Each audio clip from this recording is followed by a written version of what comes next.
friends, welcome back to my channel. My name is Ingrid and this is Ingrid Reads a Lot.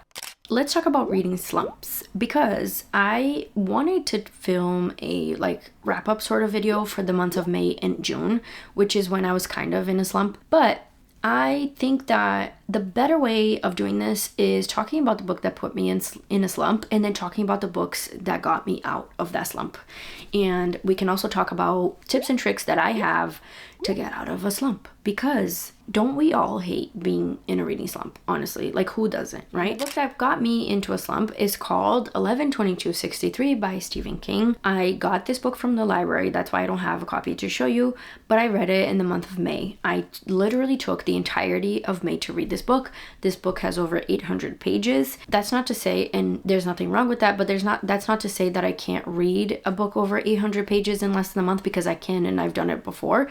It's because I was dragging through this book. And what I should have done is that when I noticed that this book wasn't really my cup of tea, I should have just put it down. But I didn't, because I was reading it for like a book club type thing. This book is set in 2011 and our main character's name is Jake Ebbing. And this book is sort of like historical fiction, but it's also speculative in a way that Jake is able to go back to the past and he wants to do something that he thinks will better our future. And that is what he decides to do, is to stop the President Kennedy assassination.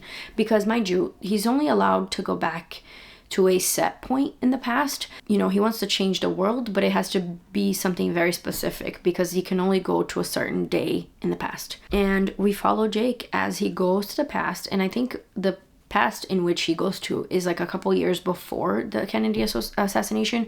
So he is in Maine, which one of the things that I love about Stephen King's books is that they're mostly set in Maine, and obviously it's my neck of the woods. And I like that in this book we get a little bit of teaser because we get to see Derry, which is where the book and the movie It is set, and we get to see the kids from that. And I thought that was a cute little nod. I really enjoyed the movie. I didn't read the book, but I know the story or whatever. But anyway, this is sort of a genre blend of a book. And the thing that is most annoying about it is that this put me in a slump, but I didn't necessarily hate it. Like, I didn't hate this book. It just was kind of not my cup of tea. And I'm going to talk a little bit more spoilers. So if you wanted to read this based on the premise that I gave you, then by all means skip out on this video. But now we're going to talk about spoilers. The fact of the matter is that this book, I didn't hate it or love it. It wasn't what I thought it was going to be. The part of the Kennedy assassination and like the climax of this book doesn't happen until like the last 50 pages of this book, or last 100 pages. The majority of this book is Jake in the past. You know, he has to live and assimilate to the past, and it's him like falling in love and living in the South. And I didn't hate it.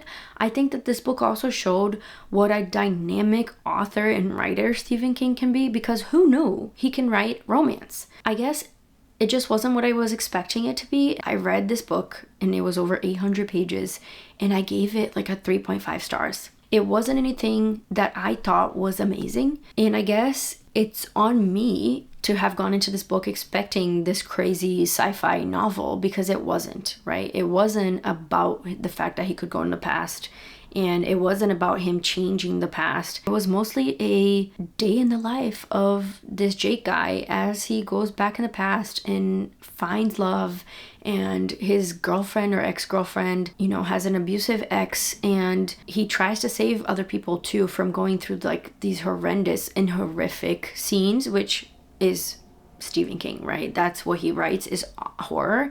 And I think that was part of the reason I enjoyed this too, or some parts of the book that I enjoyed were the horror elements of this and how well he does those. But yeah, at the end of the day, I didn't hate it and I didn't love it. And I think it was a detriment to me because I felt a huge hangover after reading this book, because I didn't want to read anything else for a long time.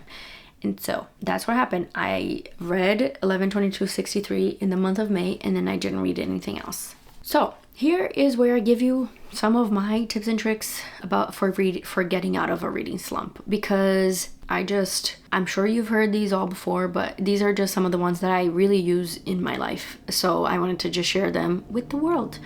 But basically, I try to one, revisit things that I really enjoyed before.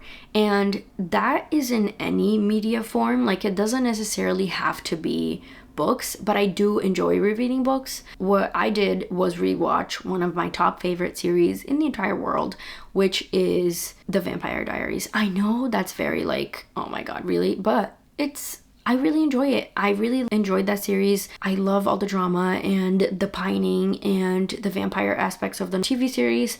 So that's one of the things. I think in order for you to get out of a reading slump, one of the things I do is to consume media in any form that I really love. Because from watching something that I know and love, it makes me want to read things that I love and consume books that are in the fantasy genre, in vampire genre, which is something that I've been reading a lot lately also, is vampire books.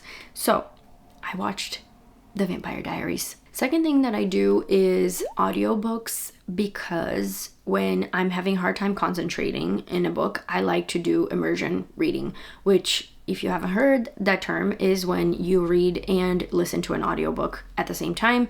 It consumes my mind to do both, because I feel like sometimes when I'm not in like a reading mood or whatever the case may be, I find myself drifting. And so when I'm doing both at the same time, it consumes my mind. And I'm also like, I think I've heard this before, and I don't think it's a good thing. I like to do two things at once. I don't know if it's because I'm a multitasker at heart, like at work, right? I'm a nurse. I'm never just doing one thing. Or if I am doing one thing, I'm thinking about doing the next 3 things I have to do. And so even when I'm reading, I sometimes leave the TV on in the background. And so in order for me to like really get into a book when I am in a reading slump, I like to do the immersion thing where my mind isn't 100% consumed by that book. So that is another thing that I did. And also the third thing that I think helped get me out of this reading slump was to try a different genre, and not necessarily different to me, but different than what I've been reading. And recently I've been reading a lot of horror books and literary mysteries and, just not a lot of fantasy, which is one of my favorite genres, right? It's tried and true. It's what I go back to when I am in a reading slump. That was another thing.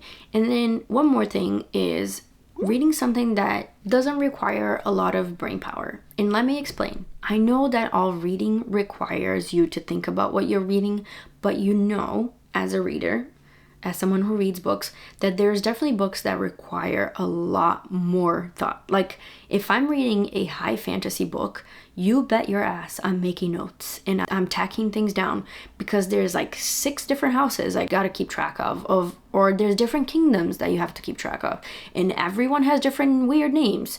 So that's what I'm talking about.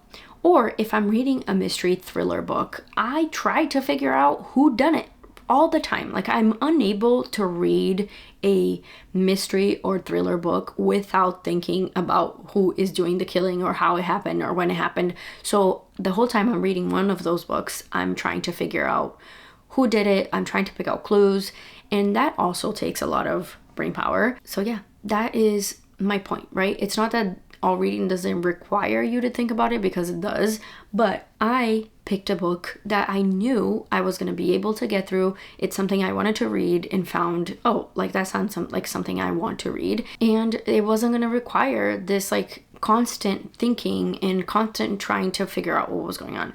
And that was The Heartless Hunter by, what's her name? Kristen Ciccarelli. I don't know how to say her name. I think it's Ciccarelli. But this is a romantasy or new adult romantasy that came out last year. And it's something that I wanted to read. Like I saw people talking about it and how much they enjoyed it. And this is one of those witch/witch hunter books that I quite like. It's like Romeo and Juliet type of romance, because these people shouldn't be together, but they are. In this world, we have our main character Rune, and she is a witch. And in this world, it's a big no-no to be a witch. Witches are hunted and prosecuted and executed. Rune, I think the cool thing that this book did different is that she is actually like a socialite in this world, and she uses her status and her money to save other witches. And I thought that was very cool, because people think that she's like this mindless, pretty woman, and that's how she gets by in becoming the Crimson Moth, which is this Robin Hood type character that saves other witches. And she's also being hunted by the male main character in this book. His name is Gideon, and he's like a witch hunter in this society. Because now I'm getting into spoilers, so if you want to read this, then don't listen in. I'm gonna try not to give too many spoilers, but basically Gideon has history with witches, and that is why he's a hunter. I really enjoyed this book. I gave it a 4 stars. I didn't mention it, but I read it on Kindle Unlimited. That's why I don't have a copy. But I thought that this was a fresh take on a known trope of like witch hunter type thing. This was a very readable book. I read it super quickly and I enjoyed it thoroughly. I think that the aspect of Rune being like a socialite slash this character that other people see as an airhead was very refreshing to me, because I feel like most fantasy books, the main character is like an oppressed woman and she comes up and rises from the ashes. And I kind of liked that Rune was like a beautiful woman in a society that like she loves pretty dresses, but she's also very kick-ass in saving other people that she cares about. I thought it was really well done. The one thing I didn't love about this book was the romance aspect, because I felt like Gideon and Rune didn't like, the romance was sort of not believable to me, because I didn't feel like they kind of belonged together. And yeah, I just thought it was kind of like not believable, but it didn't take away from me from this book. I still really enjoyed it. The second book I read in the month of June was Rebel Witch, which is the conclusion to this duology, and it's Rune and Gideon's story as it goes on. And I liked this one a little bit less. I gave it a 3.5 star, I think, and mostly because it was a lot of the very typical romance tropes, which there's nothing wrong with that. I like to preface this by saying that I really enjoy romance, and there's nothing wrong with the typical romance tropes because I enjoyed those too. I just felt like this was done, I just felt like it was done like to check off the romance boxes, because I felt like the romance in the first one didn't work so well. So this one like was super heavy on the romance. And yeah, I just kind of like, I enjoyed it. I liked the conclusion of the story, like the plot wise, but it wasn't anything like I really, really loved, you know? But again, doesn't have to be a literary masterpiece to get me out of a reading slump. So next up I read in the month of June was The Wolf King by Lauren Pelfermain. You know what? I'm not gonna keep trying. Look at this name. Hard to pronounce. But I read this because I saw another booktuber talking about it. I forget who. I think it was the Raven-haired reader. Is that? Let me Google it before I say things that I don't mean to say. Yes, the Raven-haired reader is her channel name. And I saw her talking about this book and it sounded like something I would enjoy. Again, a fantasy book, paranormal, and it's set in a historical setting, it sounds like, because the main character is a princess. She is to be wed to a horrible man because it's her duty. But in this world, there are werewolves and they're being prosecuted and hunted by the king, who is her father. And the very beginning of this book, they're kind of seeing this alpha being tortured because he's supposed to, you know, they make these wolves like fight to the death, and he's, you know, meant to kill this like younger wolf. And our main character is unable to watch this happen because she feels bad for the younger wolf, and so she stops it. And that's where the story starts. But I really enjoyed this because it's obvious that there's like a love triangle in this book, and I haven't read one of those in a long time. So I really liked this. I liked the characters, and I read the second one also, and it's called The Night Prince. Again, this one delves more into that like triangle type thing, and I gave this, I think the first one I gave a 3.5 stars. I gave this one 2 stars. But I gave the first one a 3.5 stars and I gave this one a 3 stars. Again, perfectly fine reading experience. I'm definitely gonna keep going on in the series when it comes out because it's still not all finished. I think The Night Prince just came out this year. Did I fuck it up? Yes, you did. I'm gonna leave you on. I mean, I'm not on camera. Do you want me to get on camera? Don't. Okay, what was I saying? Anyway, yes, I'm gonna keep reading the series. I really like the love triangle type thing. I like the way that it's been done. It's very reminiscent of like A Court of Thorns and Roses. But yeah, that's it for the books that I read in May and June. And I kind of thought it was a fun way to do it and talk about reading slumps, because I definitely was in a reading slump. So if you enjoyed this video, then let me know in the comments. And let me know what book has put you in a reading slump, because I'm curious what types of books put people in reading slumps. Anyways, I'll talk to you guys in the next one. Goodbye.